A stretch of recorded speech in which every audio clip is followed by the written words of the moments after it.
In today's video, I will take you along as we are mixing our seed starting mix and starting the first plants of the year.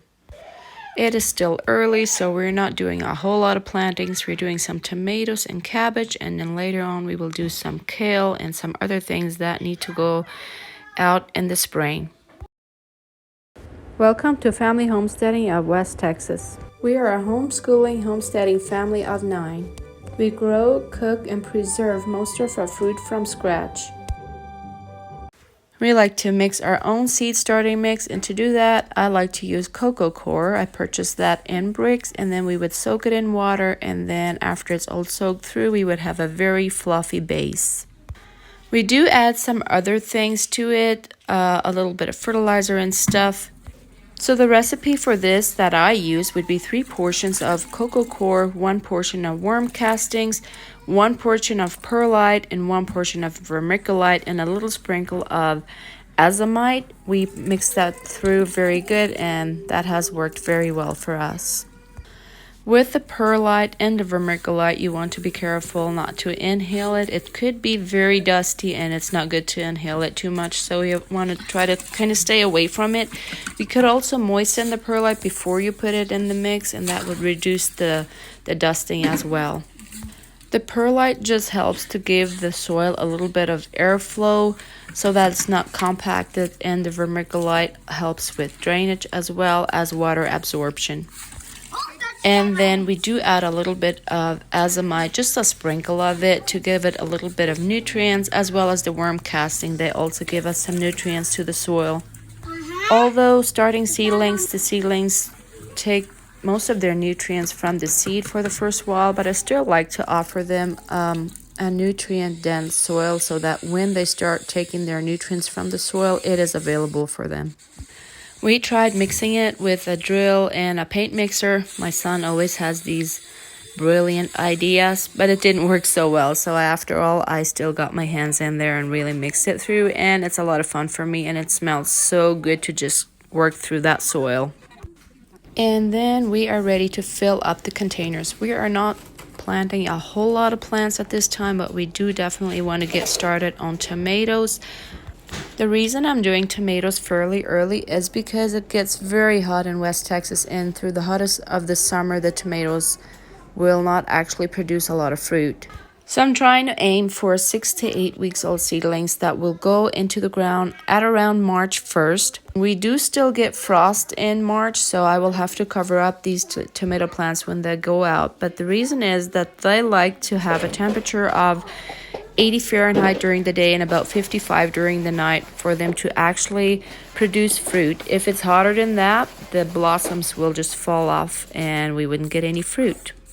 We are also starting cabbage at the same time, and same thing with that. Cabbage is a cold hardy plant, and if I plant it earlier, there is less pressure of pest, so they will also go out at about March 1st, and they would also get covered up. Okay, so a week ago is when I planted these plants, and the reason I didn't plant them all at the same time was because I only have 2 heat mats, and I didn't want to plant them all and then not having a place for them to stay warm. So now most of these plants have come up. These are all tomatoes, and they're coming up nicely, and so they need the light now. So now I can use my heat mats to do some other plantings that I need to do yet. So I'm also going to take this heat mat and put it in a lower shelf so that I can use that for other plantings. These are all cabbage. They're all up. So this is what we were planting a week ago. Some tomatoes, and all the rest is cabbage. And I'm going to show you what we will be planting today. So I was going to show you my setup here. This is just a wire rack shelf that I ordered off of Amazon. And then I ordered these grow lights, and I tie them with a zip tie on each shelf. And I should probably have 2 on each, especially when the plants get a little bit bigger. But for now, this is going to work. And it has wheels, so when the weather gets nicer, I can just wheel it out and have the plants exposed to some sunshine and outdoor outdoor weather. But then also I kind of bring it back inside for the cooler nights. So that works very well. So I still had some seed starting mix left over from last week when I mixed quite a bit. So I'm just using up what I mixed last week.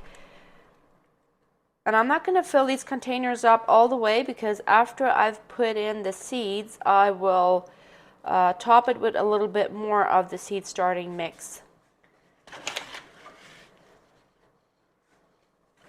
And these containers are containers that came from strawberries.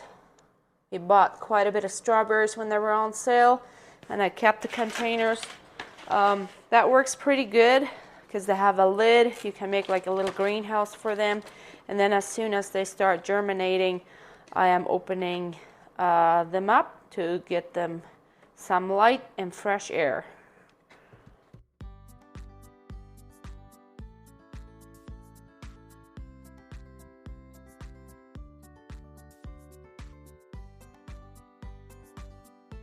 And I'm just slightly tapping the soil down. I'm not pressing it hard, just slightly, because I don't want huge air bubbles in there.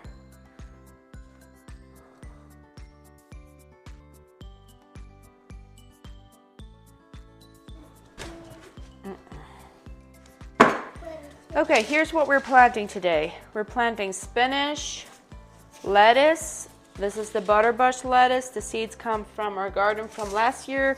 We're doing 2 different kinds of kale. This is a red kale. I haven't had this one before, but I've had this one before. And then we're doing red Romanian lettuce.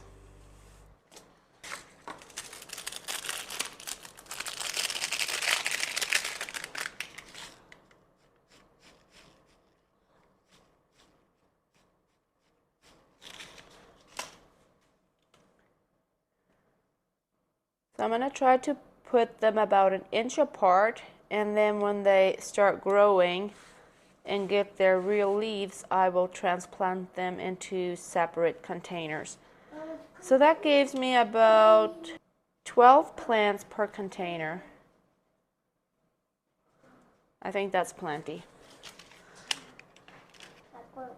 This is the red kale, same thing, 1 inch apart. That'll give me about 12 plants. That should be plenty. I'm hoping that I will get my family to eat a little bit more kale. We definitely are not very used to eating a lot of kale, but I know that kale has so many health benefits that I really want to try to get my family to eat more of it, especially if you have it in the garden and it's fresh. Has so many health benefits. Now spinach is the same thing. We do eat it when we have it, but I tend to not buy it too often. So I'm going to plant a lot, and with the hopes that my family will learn to eat this a lot more.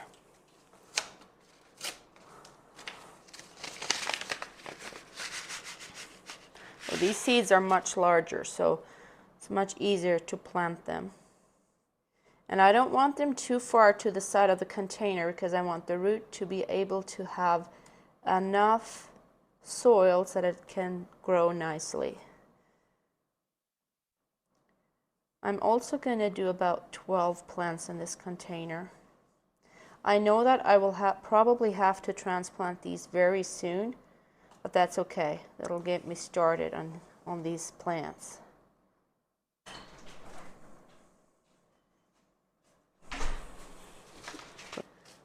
Okay, so for lettuce, I am going to do a little bit more than 12 because lettuce is such a tiny seed, and I have a lot of seeds since I have them from the garden last year. So if they're too many, I'll just pull them out.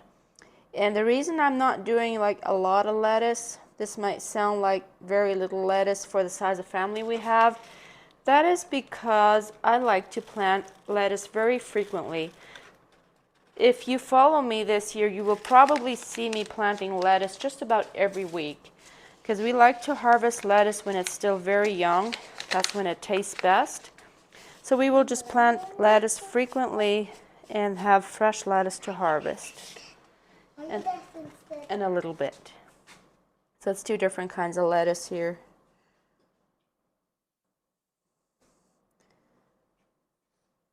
And I noticed last year that this red Romanian lettuce, it tends to get bitter earlier than the butterbush does. So we will probably not plant this too late in the spring. We will plant it now, and then maybe again next month when I do some pepper plantings that are supposed to happen and some other things. We will also start planting lettuce and cilantro very soon here outdoors.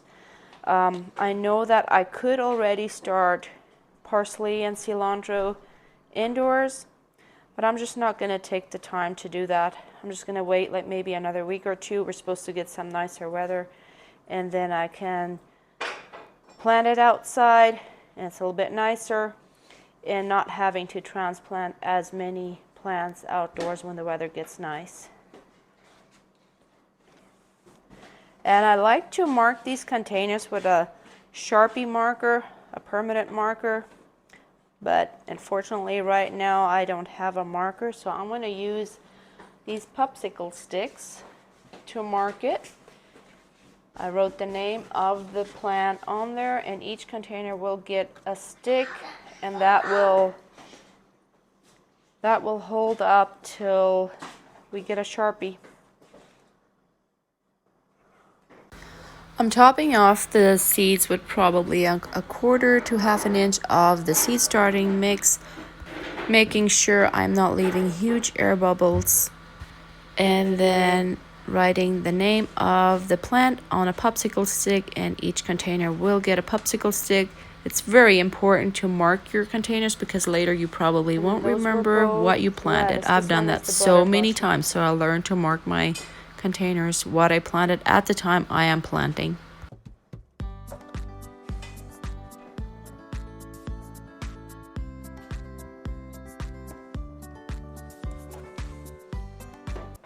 Okay, so now we're going to water these seeds, get the soil nice and moist.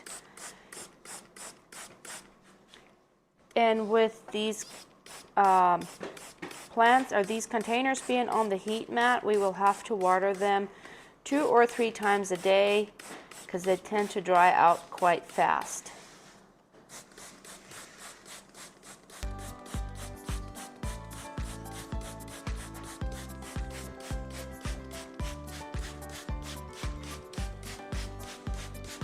I like to sprinkle my soil with vermiculite. That helps to prevent mold on top of the soil here.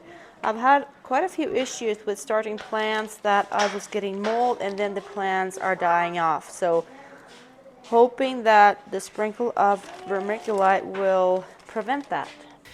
And everything that you're seeing me use, I'm going to try to link it in the description box. And I'm just using a little bit like a seasoning. I'm going to use a little bit more water yet. Make sure it's all nice and moist.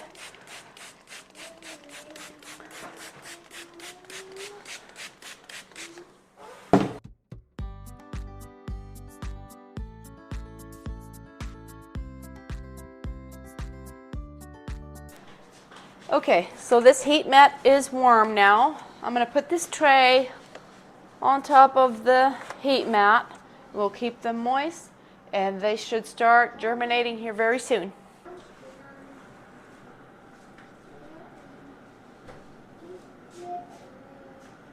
See those tiny babies? Cabbage look a little bit bigger already. So it's exactly 1 week ago. Nope, tomorrow is going to be 1 week since I planted these.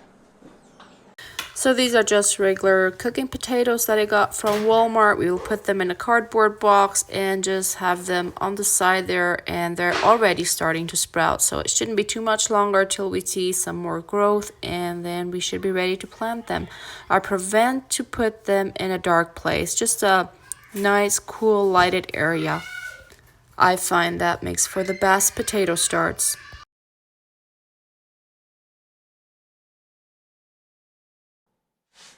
Okay, and with that, we are done with the planting for January. Our onion plants are supposed to arrive this week. Onion starts I ordered from Dixondale. But it's still pretty chilly out, so we will wait till next week and then we will start prepping the ground and trying to get the onions in the ground. And then for February, we have quite a few more plants that we're going to start indoors and then transplant once we have very nice weather where we wouldn't get any more frost. These tomatoes and cabbage that have just planted over the last couple of weeks, they will need to be covered when they're going out. And I did expect that, so that's the reason I didn't plant like a whole lot, because that's just a lot of work to cover them all up and protect them from the freezes during the nights when it's still getting below zero. So yeah, this will do for the plantings of January. I also purchased potatoes that we are going to put in a cardboard box and just put them in a cool place, wait for them to get some sproutings, and then we will put them in the ground in February as well. I hope you have liked this, and we'll see you next time. Bye.